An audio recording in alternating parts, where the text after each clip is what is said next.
So I watched a series of books get published during that time that people would read and really get activated. And I saw everyone from policymakers to A-list celebrities to teenage kids to soccer moms, like everybody reading the same books and realizing that there was a role that they could play in the global anti-trafficking movement. And I became incredibly passionate about publishing and books as really a driver for social change and greater impact. And so that's where, a lot of my love for publishing originated, and my desire to write my own book, realizing that books can transform lives, quite literally.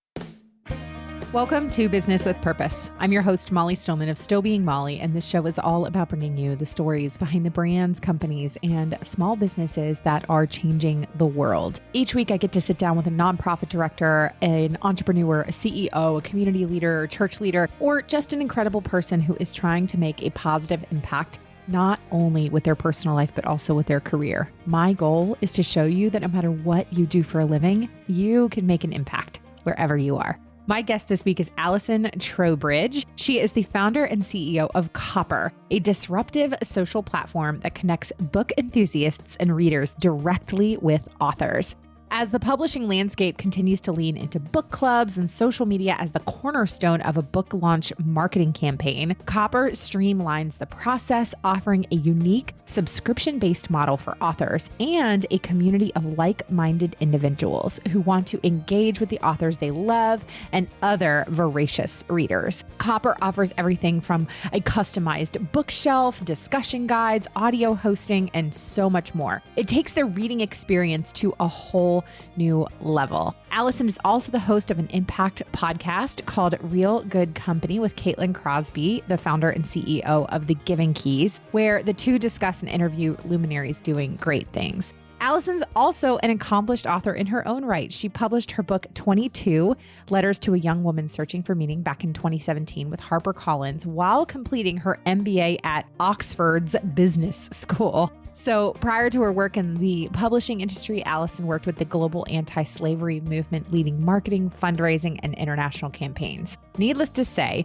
between her passion for sustainable and ethical businesses, her passion for the anti-slavery and anti-human trafficking movement, and being a bibliophile, needless to say, Allison and I had a lot in common, and this was such a fun conversation. I did some fun, unique get-to-know-you questions at the end that are book specific. So if you are a voracious reader like me, if you are a bibliophile like me, or if you're just interested in new startups, you are going to absolutely love this conversation. But before I get to my chat with Allison, I want to thank our partner of the show, and that is Mama Suds. Mama Suds helps label reading moms create a safe and non-toxic home for their family by creating synthetic-free household cleaners. And one of those cleaners is Mama Suds Fine Linen Soap, which is the best thing since sliced bread. Wash your high-quality sheets, linens, delicates, organic fabrics with a fine linen soap to keep them looking newer and softer longer. You can use 3 to 4 capfuls for a high-efficiency machine on a delicate cycle, or 4 to 6 capfuls for regular machines on a delicate cycle. You can head on over to mamasuds.com and use the code MOLLY, that's MOLLY,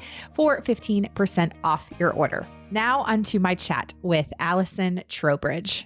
Allison, I am so excited. Do I call you Allison or do I call you Allie? Oh, either one. Or Okay. hey, you, whatever you feel like. Hey, you, friend. I'm going to go with Allie. I like it. Allie, welcome to the show. Thank you so much for being here.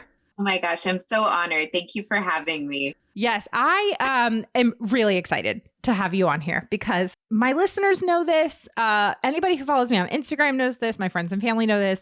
I'm a book person. Hence, for the people who see the videos of me at my desk, I have many books behind me. And there's even like, it keeps going. And there's like... That makes me so happy. And the color coding and all of it. It's got to be rainbow. Okay. But it's funny because people ask me like, well, what's your method to your book shelf organization? And I say, so like I have on one side of me, I have my book of the month books because I subscribe to the to book of the month. Nice. That was actually, so I was introduced to book of the month like a long time ago, and I'd done it for a couple months, and then I was like, oh, I'm not going want to do it anymore. And then I resubscribed during the pandemic because it was like my treat yourself. I was like, exactly. I'm a subscribe.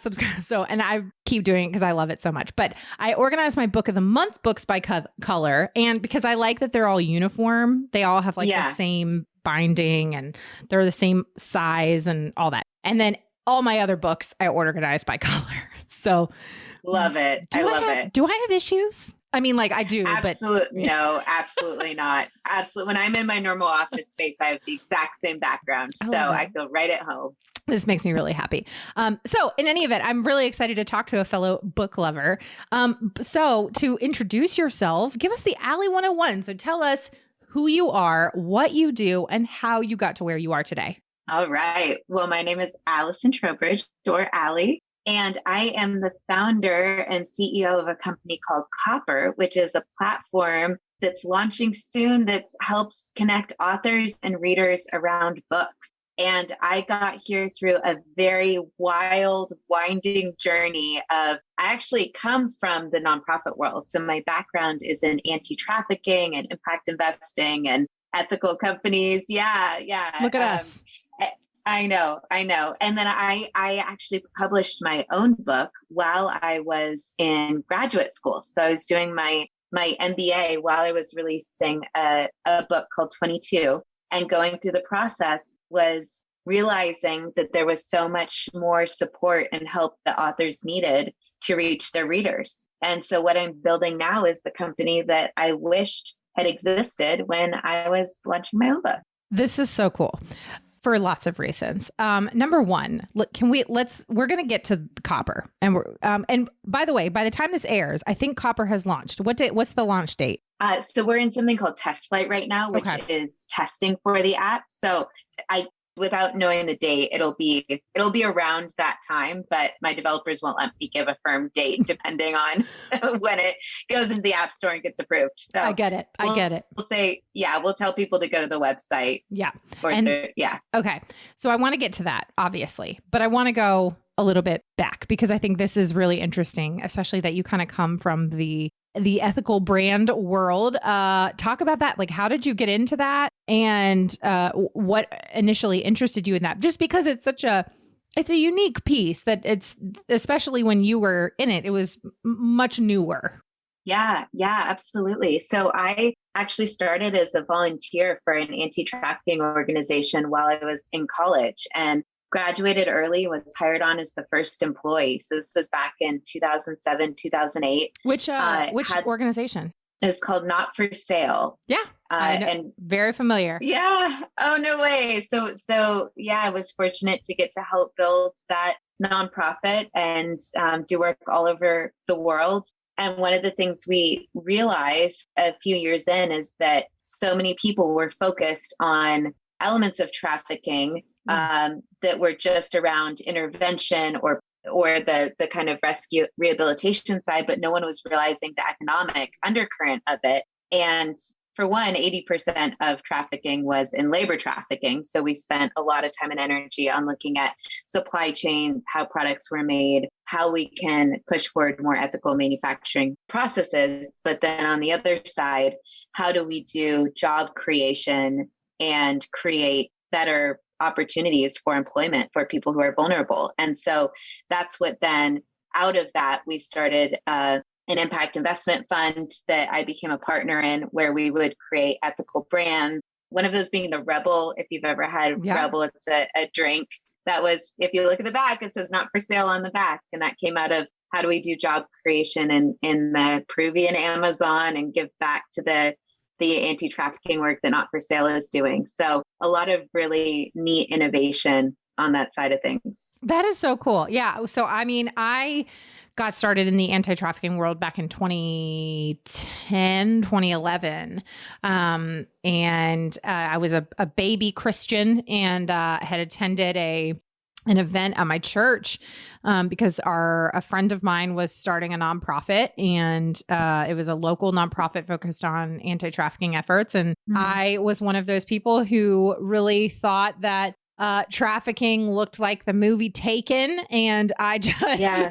I had so many misconceptions about it. And we watched this documentary that was like an artistic kind of documentary that kind of focused on anti-trafficking and what it really looks like and what human trafficking really looks like and kind of went into both the sex trafficking piece, but also labor trafficking. And I mean, my mind was completely blown. And from that day forward, I was like, okay, I'm in it. But it's funny because a lot of people have asked me in the last, I don't know, probably 5-6 years, well, why ethical fashion? Why do you care about ethical fashion? And why do you care about supporting fair trade companies and things like this? And I go, honestly, my passion for supporting these companies and talking to these companies and interviewing these entrepreneurs and people like that is because through my anti-trafficking work, I learned that really the solution was through business. And I go back to I think it's a Nelson Mandela quote. Forgive me to the listeners if you're like, Molly, you totally botched this. But it's this quote that's something to the effect of like, why are we standing at the end of the stream or the river pulling people out when we should be standing at the top of the stream, preventing them from falling in? And so that became my personal mantra, and my heartbeat was to stand at the top of the stream and keep people from falling in. And one of that is through job creation. And I interviewed a guy a couple weeks ago who said something that like completely transformed the way I think. Even in all the years I've been doing this, is he said, we need to even be focusing on career creation, not job creation. And I was like, absolutely. That is like, I was like, man, that like blew up so many things in my head. Anyway, so I'm really interested to know that that's something that's a big part of your story. Just because I mean, what a coincidence. I know. I love it. And we used to reference that quote all the time. That's really where the impact investing came from, is how do we go upstream of these issues? Otherwise, all these nonprofits, we're going to be keeping ourselves in business if we don't get to the root of the problem. And exactly. I would say too, the fun backstory of building this company Copper actually came from my work in the anti-trafficking movement. So I saw that entire social movement actually get built on the back of books. Yeah. And a number of documentaries that actually came out as a response to the books. When I started, so few people knew what slavery was. So few people believed that it existed, realized that it was an issue. I had people who would tell me, oh, honey, we took care of that in the 1800s. Slavery is not an issue anymore. Yep. And, and here you had the fastest growing criminal enterprise on the globe. And so I watched a series of books get published during that time that people would read and really get activated. And I saw everyone from policymakers to A-list celebrities to teenage kids to soccer moms, like everybody reading the same books and realizing that there was a role that they could play in the global anti-trafficking movement. And I became incredibly passionate about publishing and books as really a driver for social change and greater impact. And so that's where, a lot of my love for publishing originated, and my desire to write my own book, realizing that books can transform lives, quite literally. Wow. Okay. So you obviously, we now know that the foundation of where you kind of got this passion. And then as you kind of briefly mentioned, you were completing your MBA at, Oxford, like no big deal. Like just don't mind me. Just over here. That's my year of pretending I was in Harry Potter. I had a friend, one of my sorority sisters in college got this, I don't remember what it was called, but it was basically like a scholarship to study at Oxford for like a whole semester. And it was like, you could then also list on your resume that you studied at Oxford. I can't remember what it was. But I remember like when she came back, we were all like, oh, like, tell us, were you on platform 9 3/4? Absolutely. Anyway. Okay. So talk about how you started, how you published your first book, because you published it in with traditional publishing through, it was through Harper Collins. It was called 22 Letters to a Young Woman Searching for Meaning. Talk about that process. Yeah, yeah.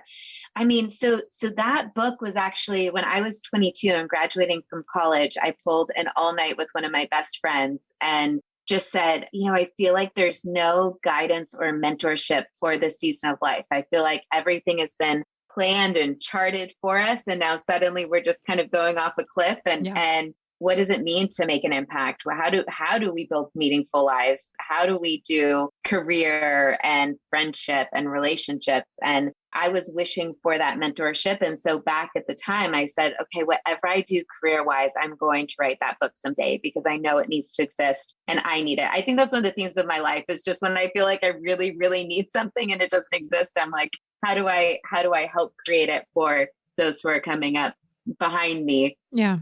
But yeah, so it always stayed with me through my 20s of this desire to write that book. And it wasn't until my late 20s I quite literally woke up with a crystallized idea of it was one of the craziest kind of spiritual experiences of my life of feeling like I just got this download of what the book needed to be. I think writing a book is a very mystical kind of process. And you write the book that needs to be written and needs to exist. And so I then started kind of moving forward the process of quitting my job and finding an agent. And, it's a quite an overwhelming journey, but I just absolutely knew that it needed to happen. And I had helped write a book with a pastor of mine several years before that. And so going through that process, it's kind of like running a marathon where I'm like, okay, I know that I can physically do this. And now it's just sitting down and writing the outline and starting to put pen to paper. Yeah. And begin the process of going forward. There's a amazing statistic that says 81% of Americans believe they have a book in them and they want to write it someday. And so a big part of my heart and passion is I just think there are so many stories that go unwritten that need to be written. My book was not a New York Times bestseller and it doesn't need to be.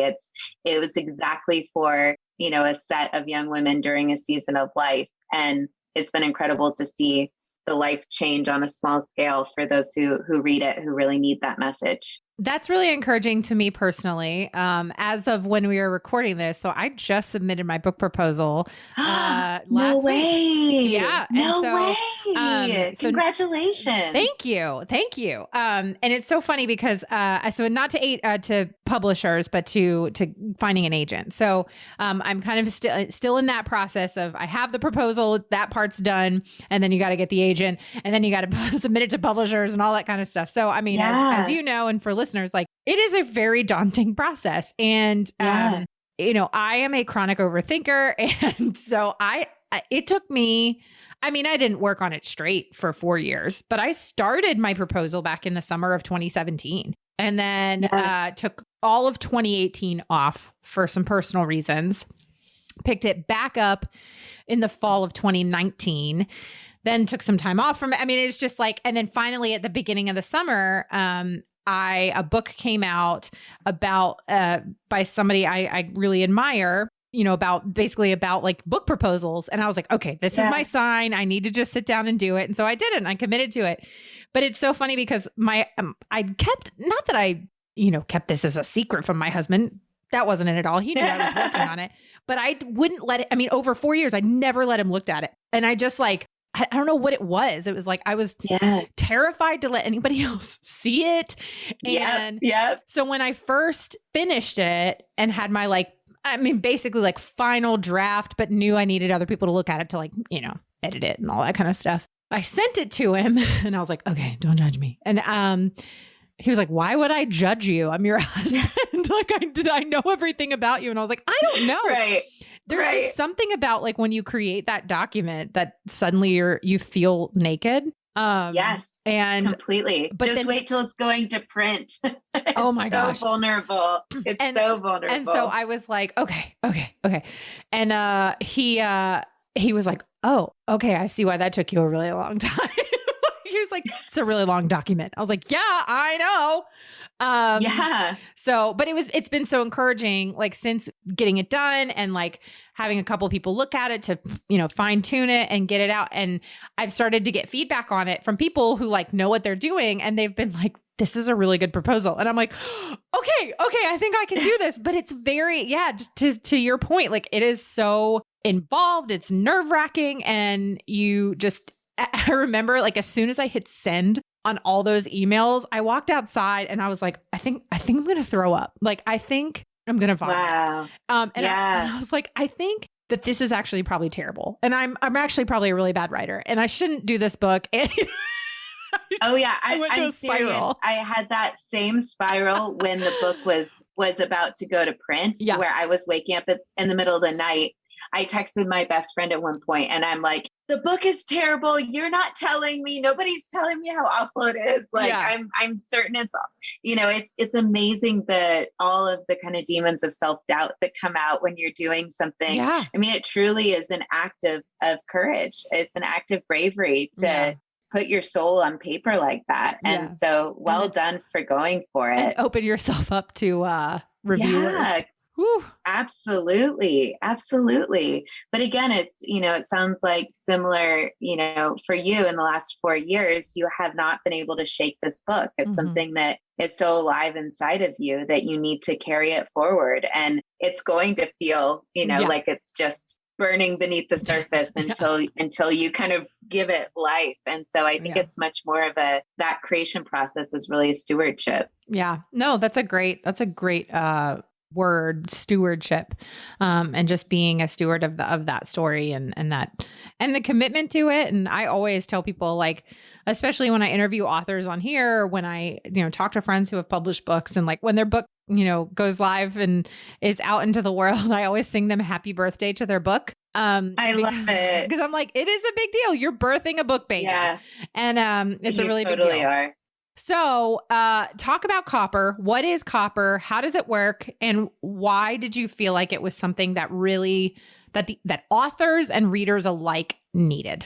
Yeah. So when I did go to publish my book, so I was in business school during that time and just realized I love the publishing industry. I think it's incredible, but it's also, there's not a ton of like technology innovation that's happening in that industry. And I was just frustrated by not knowing how to really reach readers, how to build a base of readers, how to build a quote unquote platform. And it feels so funny to me that you need to dance in Instagram reels in order to sell a book. It just doesn't, it didn't resonate to me. And I realized that every other author I knew, whether they were a first timer or a mega bestseller, they had a lot of the same frustrations of just not knowing how to effectively connect with their readers. Yeah. And what I realized is that if you look at all of the social platforms that exist today, they all are focused around creators and the creator economy and helping them reach an audience. And then you build a social platform around it. So Instagram was originally for photographers and TikTok was for dancers and Twitch was for gamers and Etsy was for crafters. And no one has ever centered the author and the experience of authors and built a platform to help authors reach their readers. And in a similar form, helping readers connect and build community around books and make reading and books a social experience where reading is one of the best things you can do for your mental and emotional well-being. After exercising, it's the number one thing people say they wish they did more of. But we still do it as an isolated process. We still read a book by ourselves typically. And so I wanted to just connect the dots to make it a more social experience for readers so they can find each other and they can also find and connect with the author. So with that, we're launching an iOS app. So it'll be just like Instagram, it'll be an app platform where you can, as a reader, you can actually connect with the author while you're reading their book. You can join discussions about the book as well as live events. So you can host live events with friends, you can join live events with the author themselves, and then you can not only track what you're reading and create these fun customizable bookshelves, but you can also just save and share those bookshelves and lists to share recommendations with friends. So again, making it a social experience. I love that you saw the need, one, for authors to be kind of centered in an opportunity for them to connect with people because, an author can write a book, but if nobody reads it, then Totally. well, that's a problem. And so, but Totally. to connect people. I mean, I know that like sometimes because I'll sometimes review books that I've read on like Instagram stories, and I'll tag the author, and 99% of the time I never hear anything. But then sometimes like an author will reply to my story and I'm like, I get all excited. I get all excited. And like, I think, somebody like Colleen Hoover, I feel like is so good at connecting with her readers on Instagram. And somebody she's published a gajillion books, but I've seen her like reply to people and, reshare people's stories. And I'm like, oh, that's so cool. And so I think something like this is so innovative because it does get people excited when they're like, oh, I can talk to the author and be like, hey, what did you mean when you wrote this? And, Totally. Yeah. And meet other readers and connect with other readers and build community around the book, because really reading a book, it's like you've just spent 8 hours with this author. Yeah. And you now have this shared experience where if you and I both have read the same book, that's an incredible point of connection and commonality. And so how do we get connected talking about the book and our love for it and what moved us? Yeah. I mean, and I tend to go through phases where I will like binge authors. So I went through a phase last year where I binged like all of Kristen Hanna's books. And I was like, oh yes, I had that on my bedside table to read next. I love her so much. I love it. But I started with, I think my gateway to her was The Great Alone. And then I was like, okay, well, this book was amazing. And now like, where are her other books? And so I started reading her other books. And right now I'm on a Colleen Hoover binge, hence like why that's I love it. Top of mind. And, so like, cause it was like, I finished one of her books and I was like, okay, well, I need another one. And then I need another one. I need another one. And, I love that. And it's right. You spend however long it takes to read, a book, and you finish that book. And sometimes I call my friend Abby coined it like a book hangover, where you just like, you finish it and you're like, I'm mourning like the fact that I'm no longer going to be spending time with this character. And then you just like feel weird because you're like, why do I have a book hangover over this character that doesn't actually exist? And like I miss them. Yes. Totally. Yes. Totally. I'm so glad that you said that, because I've totally said that to my husband before, where I'll be like, man, I finished this book yesterday and I really miss the characters. And he's like, you're so weird. Yeah. No, it's so true. It's so true. Absolutely. Absolutely. You're in their head. And it's different too than like watching a show. Because I mean, don't get me wrong. Like I love certain shows and I love, I get attached to the characters. And there's definitely been maybe a couple shows in history where I've been like, oh, I really miss that show. I miss those characters. But it is just a different connection when you are reading a book. And a lot of times, especially if it's like a first person narrative, you really get into the head of that character and you get to know them on this like really intimate level, even though again, they're not a real person. I was going to say it's intimacy and it's the imagination. It's because everything isn't right in front of you. You actually become a participant in the story because your imagination is sparked the whole time. Right. Okay. So Copper is launching soon. What do you hope to see with Copper in the first year, 5 years? What do you hope to achieve with this platform? Yeah, a couple of things. So I like to say that, so I'll start with 5 years. I really want to build the LinkedIn of the book world.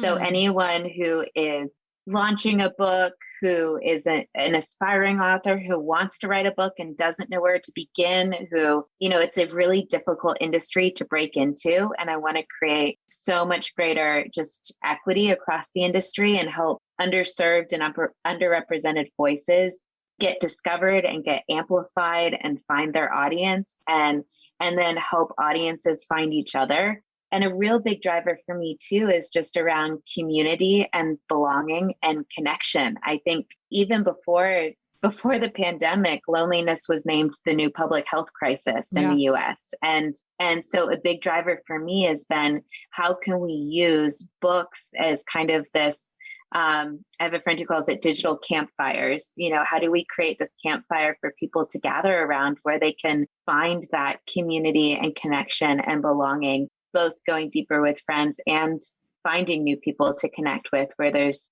commonality in experience and just the learning behind that, democratizing just these great conversations. I realized doing my MBA at Oxford, I realized Oxford is just a very expensive book club where we would all read content and then we would talk about it. And that's something that all of us can do all the time. And so we just need to kind of connect the social fabric around books in order to ignite those experiences. So that's really my driver for it. And to, just be the go-to place for anyone who loves books or loves creating books for their readers. I think it's amazing. And I'm really excited about it. I can't wait to join it. And there's so many And we'll things. get your book on there. I You're know. going to be an author on Copper. I love it. Yes. By the way, you can only get verified on Copper if you're an author. So you'll get a verified account. When your book comes out, you will get verified. Okay, well, I'm so excited about it. I can't wait to join it. I can't wait to be a verified author on there. I know. As soon as your book gets published, you're going to get that little blue check mark. Speaking it into existence. Come on, universe. Come on, Lord. Make it happen. Do a work. I love it. If people, as you said at the beginning, we don't have an official launch date yet. But if you are interested in, downloading it, participating in even the test flight or something like that. Come be one of our first users. Yes. You can grab that username that you've always wanted, which is really fun too. So copperbooks.com, depending on when this podcast airs, we might be in the App Store or we may still be in test flight, which is when you're testing an app. So you can go to our website and put your email in and we'll send you a link to get you onboarded and you can be one of the very, very first users onto the platform. It's going to be one of the first members in our Copper community. So I'm so excited. It's really, really, we really do like to say that we're building a community. We want it to be a place where people, find each other, find belonging. I love it. I'm so excited about it. Okay. So this is the portion of the show where I typically ask some get to know you questions. And I thought it would be fun to switch it up a little bit and do some book related ones. So let's do it. Allie, are you ready for the get to know you round? I'm ready. Okay. So question number 1 is, what is your favorite genre? My favorite genre, this is a little nerdy, but I actually love business books. No, I don't think that's nerdy.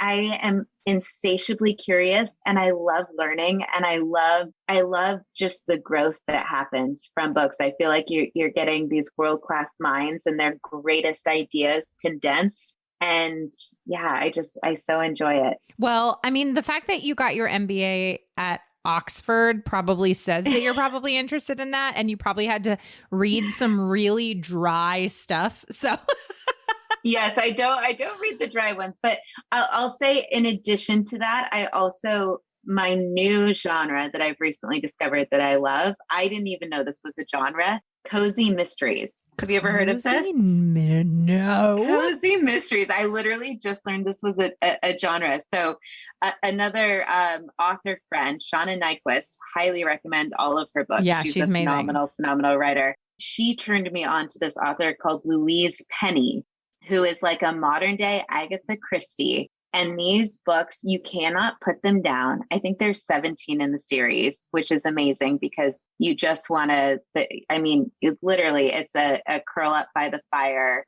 all day. It's just like a hug.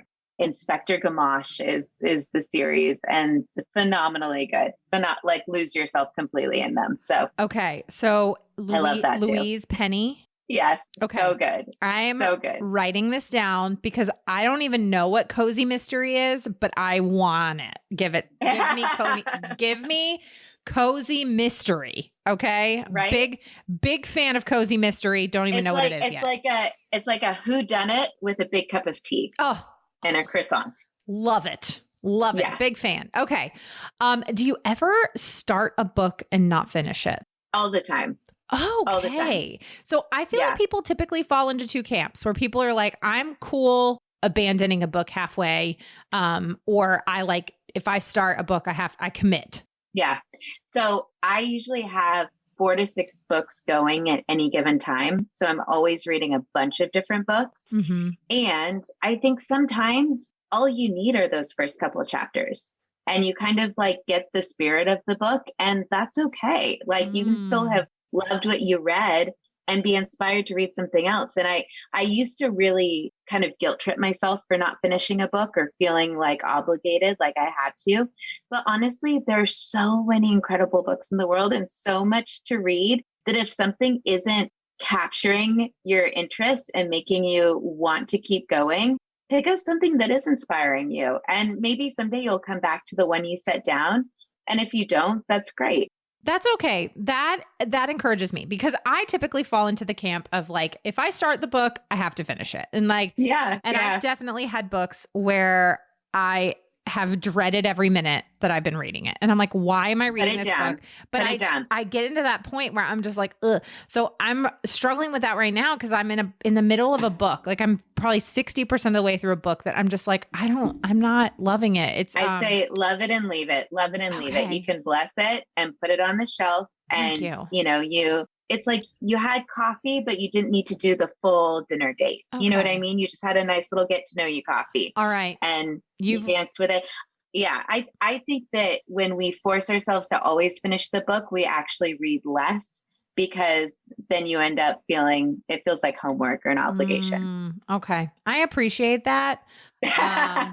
Because permission granted. Like I said, I mean, literally this morning I was doing just cause I try to read a little bit every morning and I wake up, I do my Bible study and all that kind of stuff. And then I just try to take like 10, 15 minutes just to read a little bit. And then I typically read more in the afternoon or the evening once I'm kind of done with work for the day. And I just was reading this morning and I was just like, I'm not into this. Like, Nope. I really want to be because it's by an author who I really loved one of her other books. And I was like, oh, this sounds really good. And this is going to be in the same vein. No, it's just, I don't know what's happening. The characters are confusing. It's just, I have so many questions. Okay. Thank you for giving me permission for that. I really appreciate it. Do you ever reread books? I do. Usually it'll be a number of years, but like one that I love rereading is like The Great Gatsby. It's just so fun for me. I love rereading that one. I also usually listen to Harry Potter on Audible every fall because it just feels like autumn to me. Yeah. And, so it's usually ones where it almost feels like seeing an old friend. I like to, especially fiction. Yeah. Yes. Okay. Agreed. Okay. Do you judge a book by its cover? 1,000%. Thank you. 1,000%. I also pick wine by the bottle, like by the label. You know what I mean? It's just, I feel like the cover is such a big part of it and it conveys so much emotion. And when we were getting ready to publish it, the original covers that the publisher wanted to go with were so horrible, beyond horrible. I cannot even tell you. And I cried at one point. I was like, this does not represent my book. And thankfully we got to a cover that I love. It's my handwriting on it. And I think it came out beautiful, but I was like, it matters so much to me because I'm going around judging every book. Yeah, completely agree. One of my best friends is an author. She's publishing her 3rd book next year. And I won't say who it is just because I don't want anybody listening to like know the pain that she went through. But she was definitely like fighting with her publisher for like a month over the cover because they kept sending her designs and she was like, this is hideous. Like, what are you sending me? Yeah. And she like mocked up something on Canva and was like something. She was like, I'm not a graphic designer, but like something like this. She sent it to them. I did the same. And they would like send her stuff back that was like, did you even look at what I said? Yeah. Anyway. Yeah. Totally. Oh, I love it. Okay. Do you think that I realize that this is a very contentious issue and I have my opinion on it and other people have their opinion on it. Do you think audiobooks count as reading? 1,000%. Yes. Thank you. Thank you. There's so many people that say that it doesn't count. Audiobooks. No, it totally counts. It totally counts. Totally counts. I think some people don't retain information or learn well audibly. And so then I'm like, that's great. It's not for you. I love learning via audio. And I also love multitasking. So anytime that I'm cleaning the house or on a road trip or in transit, like I love to have an audiobook going. I feel like I'm able to read so much more because of that. Yes. Okay. Completely agree. I love to obviously read physical books. I also love audiobooks. And sometimes I will read or listen to a book based on who the narrator is. Like I have a couple favorite narrators and I'm like, oh, they just narrated that book. Like there's like Julia Whelan is one of my favorite narrators. She's amazing. And she just, I always like, especially if it's a fiction book where the person like does different voices for the different characters and then I've also abandoned audiobooks who have a really bad narrator. So I think. Yeah. And I will sometimes love to like listen to a book while I read it. I know. Ooh, that's fun. I'm just saying it's really fun. Okay. Double time. Favorite book of all time. Favorite book. Maybe The Man's Search for Meaning. That's Viktor Frankl is a phenomenal book. And then obviously The Great Gatsby, the one I love rereading just because it just makes me so happy. Okay. Oh, and I'm going to add one more. Oh, please do. Elena Ferrante's novels, the Neapolitan novels, her book, My Brilliant Friend. She's an Italian writer and unreal. Okay. Absolutely unreal. All right. I'm going to check her out too. All right. Book that made you cry the hardest. Oh, book that made me cry the hardest. I've got to think about this one. The thing that immediately comes to mind, this isn't a fiction book that made me cry because of the story, but I recently read What Happened to You, which is the book that Oprah wrote with Dr. Perry about trauma and trauma recovery and resilience. And oh my word, that book goes so deep and taps so many deep emotions. And I think for anyone who's ever dealt with trauma, overcome difficult things in their life, I cannot recommend that one more. That one really took me to an emotional place. Man. All right. Well, book that made you laugh the hardest.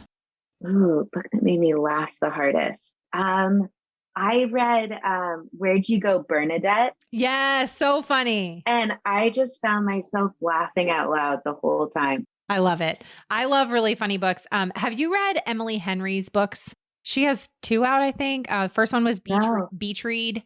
And the second one is People You Meet on Vacation. So she's a romance novelist, but I love her dialogue, like her character dialogue and the conversations her character. She's so witty and like they're just really funny conversations, but not in like a forced way. And every time I read her books, I laugh out loud. I mean, I have other books that obviously make me laugh, but just like thinking about just the genuineness I love that. of stuff like that. Yeah, big fan. Okay. Favorite book to movie adaptation? Ooh, these are great questions. Book to movie adaptation. Little Fires Everywhere was a really, really great adaptation. Okay. And that's a phenomenal book. And I think they went off script a bit in the adaptation, but they did a really good job with it. Okay. I love it. All right. And then this is my last question. And this is the question I ask all my guests. And that is, Allie, what does it mean to you to run a business with purpose? For me, it means to always stay laser set on what's the mission and what's the impact that we're hoping to make in people's lives. And it doesn't just matter what you do, but it also matters how you do it. And so keeping the values in the change you're trying to affect in the world, but also how you embody and live out those values in how the company operates. I love that. Allie, this has been so much fun. Thank you so much. You are my people. I just love what you're doing. And I'm so excited to see this. I can't wait to be a verified author on Copper. We're going to get you on there. And we should just like talk over books more often because I love it. Thank you for being here. And thank you for all the work that you're doing to connect readers and authors and get more stories out into the world. Thank you. So good being here. See you on Copper.